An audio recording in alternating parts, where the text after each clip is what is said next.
салом дӯстон, бозии шаби гузаштаи Лигаи Чемпионҳо то дерго дар хотираҳо нақш хоҳанд баст. Рақобатҳо хеле ҷолиб ва диданӣ сурат гирифтанд. Метавонем аз бозии асосии шаби гузашта, яъне аз рақобати дастҳои Интер ва Барселона оғоз кунем.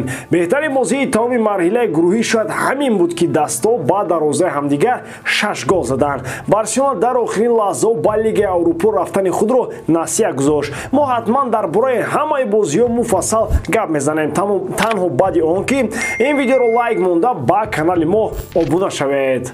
دوستان ҳафтаи Евроҷамҳо идома дорад. моро бозиҳои Лигаи Аврупо интизор аст. Рома ба меҳмонӣ Бетис меравад. Арсенал низ бозии худро дар меҳмонӣ бо Буди Глим мегузаронад. Динамо Киев кӯшиш мекунад қасдиашро аз Рен гирад. Криштиану Роналдо бо Манчестер Юнайтед интизори омадани Омони ҳастанд. оё Роналдо боз гол мезада бошад? Тамошои бозиҳоро бо 1x ҷолибтар кунед. дар он ҷо регистратсияи осон, пуркардани маблағ аст. томи гӯшаву канори дунё, вале аз ҳама муҳим бонус то ҳаҷми 1200 сомонӣ бо промокоди AMG 0777. ссилкаи бозӣ дар комментария. ба ҳама муваффақият. Симоне Инзаги дастаи Интерро ба Латсио табдил дода тавонист. дар ин ҳолат ман ин гапро ҳамчун комплимент гуфтам. хави мавқеи Дембеле ва Рафиняро иваз кард. нақши Роберто дар майдон дигар шуд ва ба ҷои 39 паси ҳавоие ки дар бозии гузаштаи дастҳо буданд, мо 40 ададро дар иҷрои Барса дидем. инҷо мо Барсаро мазоқ накарда истодаем, фақат гуфтанием ки бар зидди Интер ҳамин хел бозӣ карда мешаваду тамом. ҳар як контрамлаи Интер голи эҳтимолӣ аст. бозӣ дар худ 6 гол дошт. дар нимаи аввал бе ягон гап каталониё метавонистанд ғалабаи худро таъмин кунанд. бозиашон хуб часпид ва аммо дар қисми якум танҳо Дембеле гол зад. ба голаш Никола Барелла ҷавоб гардонду пасон Лаутаро Мартинес итолиёиҳоро пешсаф кард. Левандовски ҳисобро баробар кард, лек Робен Гозес дар дақиқаи 89 миллиониҳоро боз ба пеш баровард. ба муддати муайяне Барселона худро дар Лигаи Аврупо эҳсос кард, аммо Левандовски каталониёро наҷот дода имконияти баромадан аз гурӯҳро барояшон монд. 3-3 натиҷае шуд, ки ҳамаи воқеиёти ин бозиро бозгӯ кард. Интерро барои баромадан аз ин гурӯҳ танҳо як ғалаба дар ду бозии навбатӣ интизор аст. Бавария аз ин гурӯҳ аллакай баромад. мюнхениҳо дар Лигаи Чемпионҳо баромади хуб доранд. бар муқобили Виктория Плзен то дақиқа 25 Лерой Сане, Томас Мюллер ва Леон Горецка ду бор ҳисобро 4-0 карданд.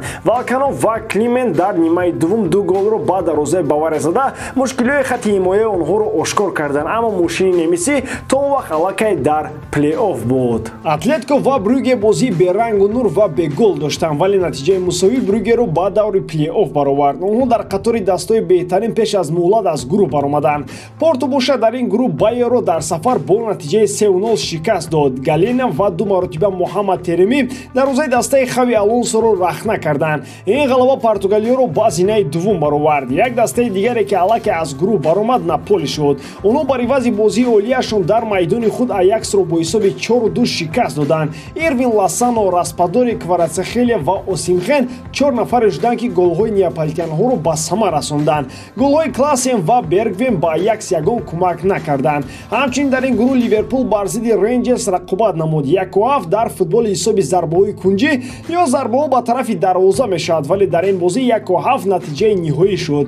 аввалин 18 шотландиё гол заданд, ки аввалин муваффақияти онҳо дар мусобиқа аст. дубли Фирмино то дақиқаи 55 шогирдони Клопро пешсаф кард. Дарвин Нюнес ҳисобро барои Ливерпул афзунтар намуд. пасон ба майдон аз курсии эҳтиётӣ Муҳаммад Салоҳ омад, то ки номи худро таърихӣ кунад. ӯ дар Лигаи Чемпионҳо хетрики зудтарин кард.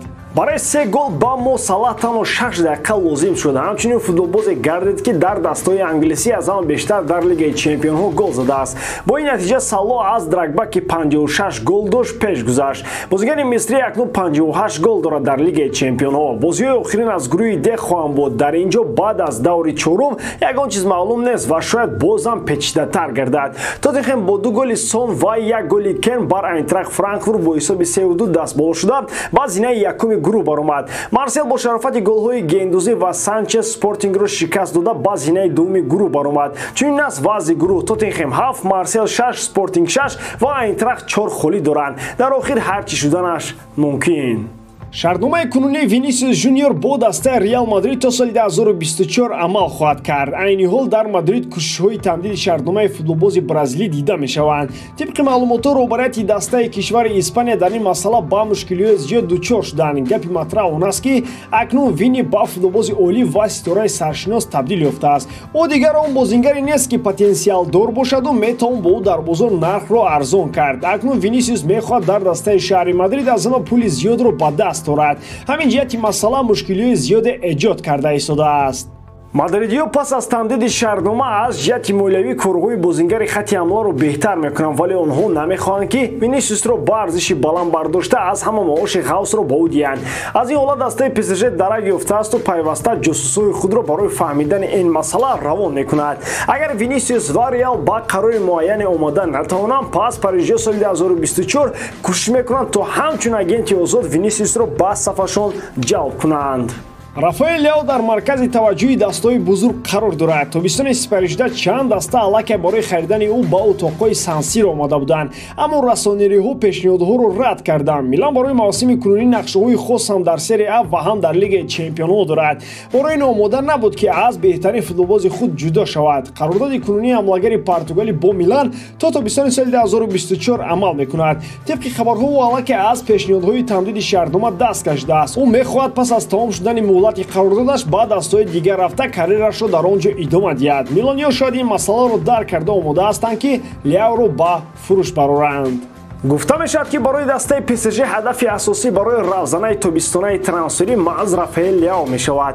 Азозири парижиё намояндаҳои худро барои гуфтушунид бо ин бозингар равон карда ӯро ба тарафи худ ҷалб карда истоданд. Милан Леоро на кам аз 120 миллион мефурӯшад. ПСЖ бошад барои овардани ҳамлагари португалӣ омода аст ки то 150 миллион сарф кунад. Бо назардошти хоҳиши рафтани Мбаппе овардани Рафаэл Лео метавонад аз тобистон ба зимистон ҳам пеш оварда шавад. Бенжамин Павар метавонад Бундеслигаро ба Премер-лига иваз кунад. Ба ӯ дастаи Челси шаҳри Лондон диққати хос дорад.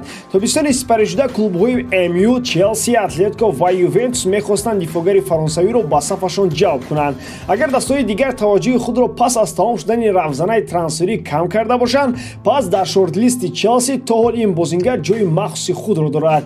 Қарордоди кунунии ӯ бо Бавария то тобистони соли 2024 амал мекунад. Гуфта мешавад ки ӯ маоши бештар талаб мекунад, вале мюнхениҳо бо шартҳои кунунӣ мехоҳанд қарордоди ҳимоятгари фаронсавиро тамдид созанд.